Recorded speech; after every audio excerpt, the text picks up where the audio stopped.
The Carolina Panthers wanted a change of scenery and a possible change in climates. Well, on a trip to Houston, they got exactly that, as well as a couple of big performances by a couple of Panther defenders. And one wide receiver continues to make his push to make this roster, while one shows why he was the number 8 overall pick, as well as Bryce's number 2 and one receiver that was making his pace all training camp is out, while the current number 2 wide receiver stakes his claim against the Texans today. All this and more on this edition of Growlin' and Prowlin'.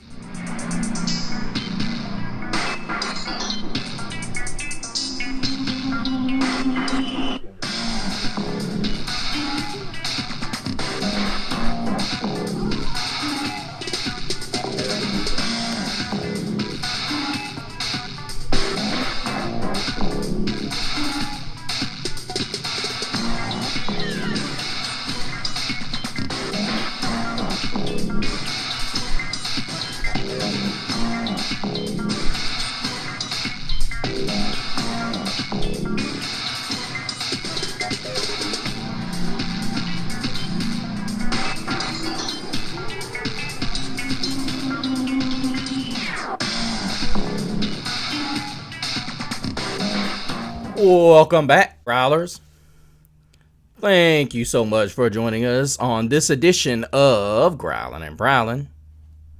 Of course, you're growling with the one and only Mr. CeeLo, and I hope you guys are doing great.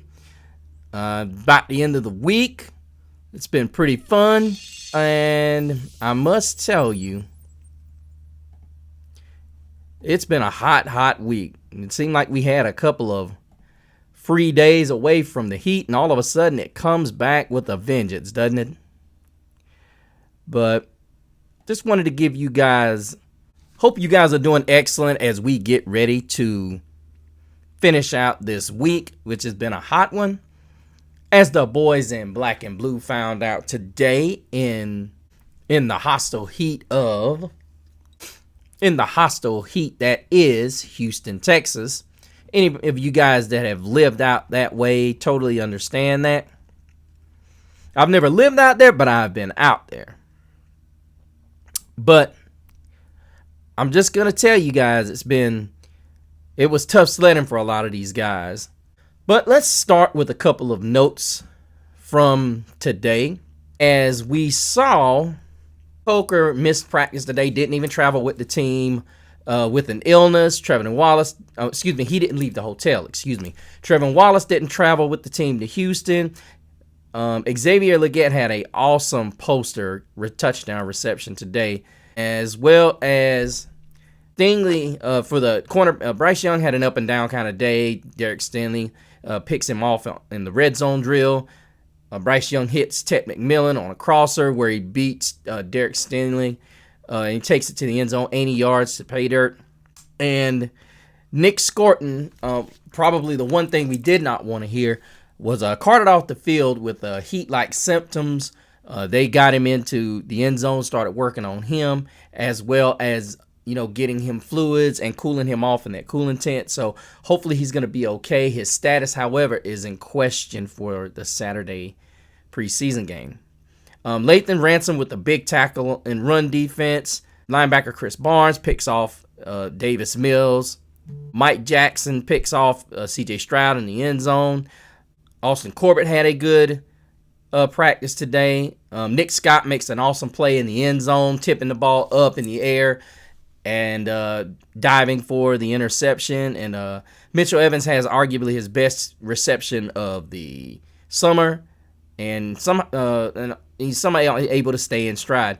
Trevon Moehrig with the biggest hit on the day drills Xavier Hutcherson, wide receiver for the Houston Texans, after a catch across the middle. And this kind of started a slight scrum in which C.J. Stroud came in and had a de-escalation of the situation, which is always good. You don't want to see any type of scrum breakout that could be very costly to both teams. But looking at this practice as a whole, taking away certain observations, Oh, and I've got to throw this in there, guys, because he keeps balling out, and the odds of him making this team, we don't know that yet because he was with the ones yet, and that would be the ones on offense. It's cliche to say that the wide receiver room is already loaded or crowded, so to speak. But Bryson Tremaine, in words of another reporter, said he adds another wide receiver dynamic to the competition. The other thing is his physical size, 6'5", 215 pounds. And he used all of that today in a drill that put the Panthers in scoring position inside the 2 minutes. Now, you guys heard me talk about him. I think it was either the show before or the show before that one. I like big physical wide receivers, especially ones that have a lot of length, because we've already got Ted McMillan. We've seen that what Jalen Coker can do, and Xavier Legette with this great catch he had today. If he can do that, we can most certainly move down the field with a guy like Bryson Tremaine, because the reality of it was, if I recall correctly, he was covered by Kamari Lassiter. And now many of you don't know who that is. He's that Georgia defender that came out last season, and he ain't no pushover. So, when you get a guy who's 6 feet tall and very athletic, and Kamari Lassiter was one of the best cover corners in college football the previous season before, and Bryson Tremaine just does what he does because of his size, that speaks to something. And I'm going to be honest with you, this needs to be needs to be talked about amongst the coaching staff on how we can keep this guy on the team. He was on the Washington Commanders last season as just a special teams guy. Maybe we could put him as a special team for blocking kicks. But Bryce Tremaine was able to get his opportunity, and he was able to hook up for a 41-yarder that put the Panthers in a good position to do something with the remaining 30 seconds left in the half. And that's what you want. You want to have those multiple guys that maybe not the fastest guys. Tremaine's not the fastest guy, but he's one of those guys that he makes the defense have to worry about putting a safety over the top for that very reason. Kamari Lassiter could not cover him because he's given up almost 5 inches to Tremaine. But just want to let you guys know about Bryson Tremaine, guys. I'm going to keep running this in there because I love big physical wide receivers. And I know a lot of you are going to say, well, we can't keep all of them. Well, we've got to figure something out. Because in my opinion, as many points as you can salvage within the 2-minute stripe, you have to take it. Those points can be the difference, especially if you get the football back in the second half. Those can be all important possessions if you can steal possessions. But just wanted to throw that out there since we had Jalen Coker out today. But looking around at what we were able to see, it looked like we were pretty doggone good in the secondary, as well as in the up front. We really staked our claim stopping a lot of the run plays. But now here's the thing that concerns me with Houston. Houston's offensive line has been a problem since C.J. Stroud got drafted. They have not been able to get that combination correct yet, and we don't really have any official statistics on the day, but do know that guys like Pat Jones were able to get a couple of sacks and make C.J. Stroud's life a living you-know-what, as well as the interceptions that we talked about. And needless to say, if Nick Scorton was going at it like he was going at it and needed to be helped out because of this heat, he had to been going pretty good. As I said, when you look at what the Panthers are going to be able to do up front in all phases, if we're getting the type of push that we need to, I'm very satisfied. That's what we were worried about coming into this season. And we cannot afford to have the type of, I'll say it like this. I was listening to somebody on CBS, you guys, say, I don't think the Carolina Panthers still can stop anybody. They didn't say anything about the offense.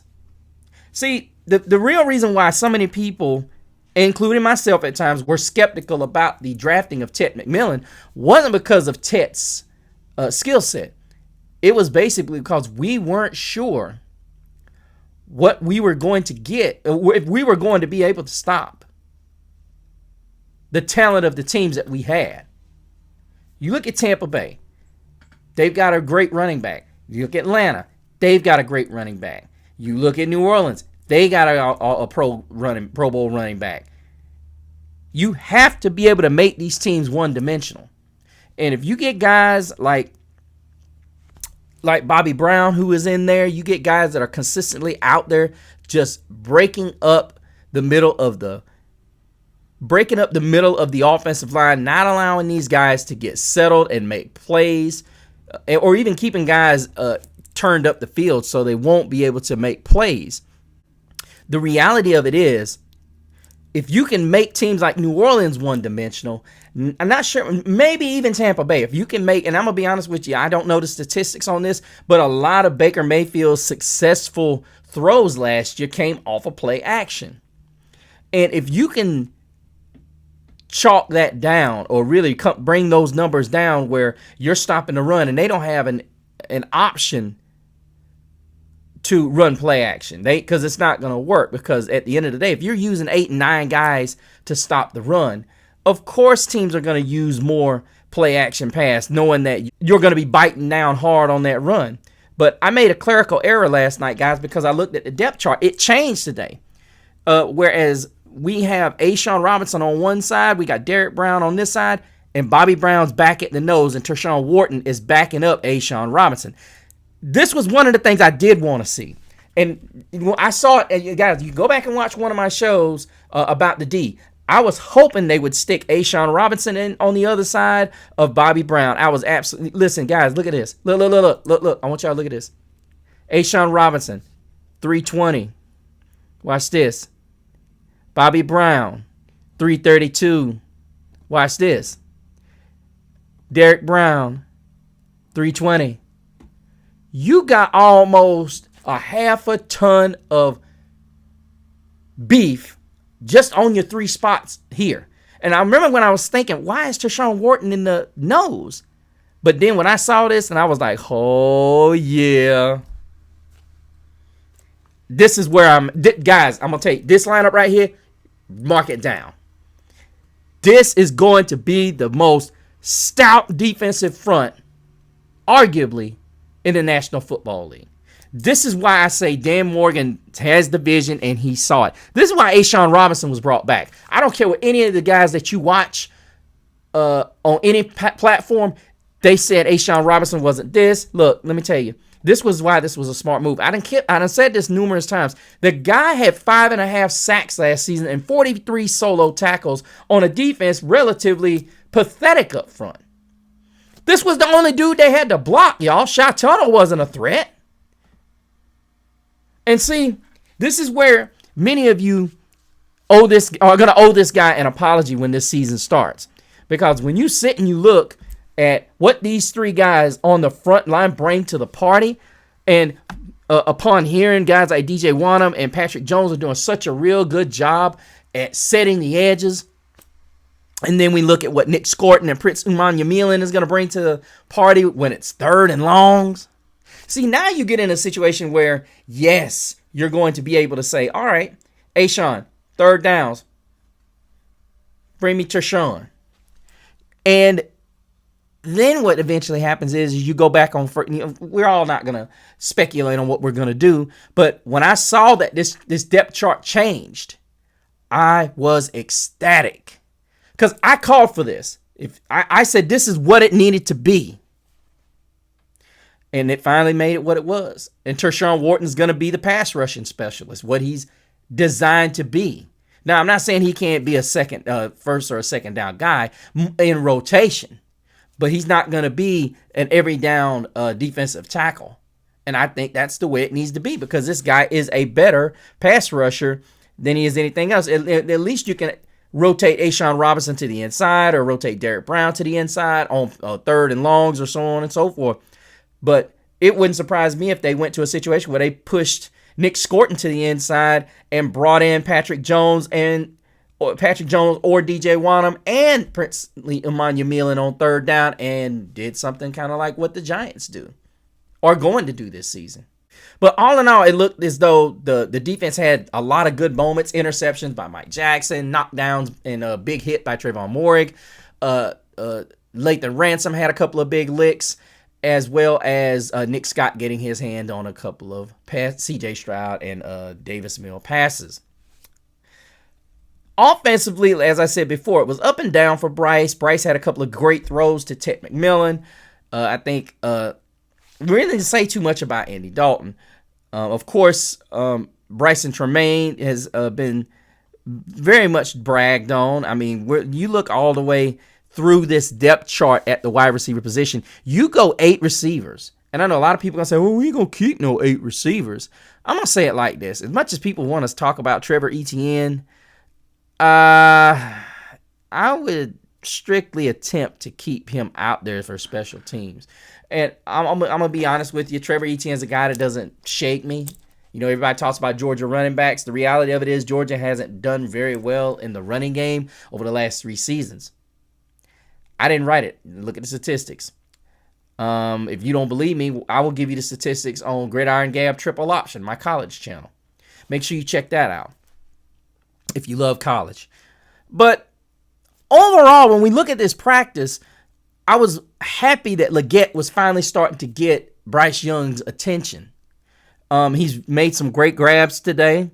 Tetairoa McMillan is going to continue. This is what they wanted when they drafted him, was a guy that just Bryce could trust. And you see it all over the field that he loves this guy. And these guys have this is going to be a dynamic. I mean, this is going to be the Jamar Chase, Joe Burrow connection, if you will. They did a great job running the football today. They were able to get some plays, not many, because everybody understands that, you got guys like Damian Lewis who didn't participate in this. And you're getting guys out there like Cade Mays, who did play the guard position today. But he was okay. But the running game, as I said, was But you got to think about what defense the Houston Texans are. Houston's not a slouch. What they have spent, they've really started to morph the identity into what DeMeco Ryans wants to do in Houston.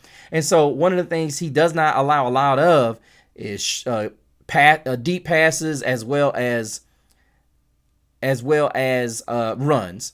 So we were able to get a couple of those deep plays, which is good because that's one of the things that he forces you to do with all that tight coverage.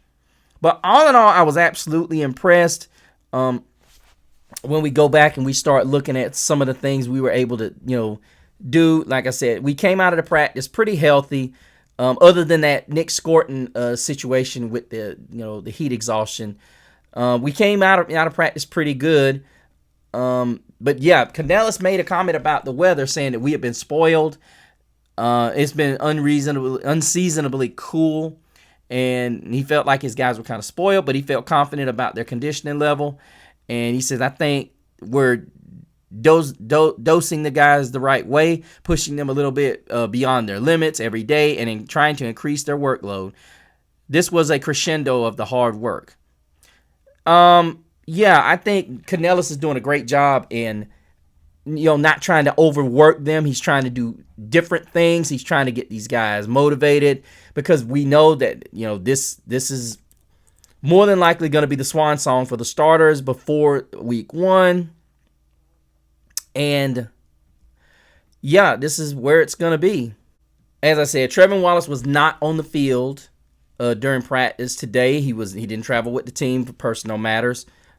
And like I said, he was able to check out some of the linebacker depth with Radigan, Thomas Incoom, who's had a pretty good camp, along with Bam Martin Scott, who played with the ones today, except for a few specific packages. So it's going to be interesting to see once Rozboom, or if Rozboom or Trevin Wallace does get banged up a little bit. We're hoping that doesn't happen. But all in all, judging by what I saw in this report, I'm actually very satisfied with what I'm seeing. Although we can't, look forward, because as I said, glaring weakness of the Houston Texans all season is going to be that offensive line. And their defense has a tendency to lose focus. So we got to keep that in mind and continue to clean those things up as the game approaches on Saturday night. We've just spoken about the practice, but I will give you guys details and my predictions or expectations for this game coming up on Saturday tomorrow. But that's going to do it for us on this edition of Growling and Prowling. Remember, make sure you guys stay inside and hydrate well.